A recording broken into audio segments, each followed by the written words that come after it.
啦，你個時勢你成想拋我啲魚。你仲喺度舐張台咯？嗯？你仲喺度舐張台？你冇咁中意食嘅？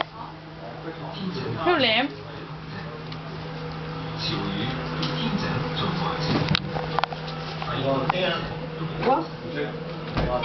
我仲有幾個西瓜，仲有啲食橙橙香蕉就自己拎啦。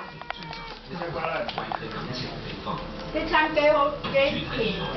係。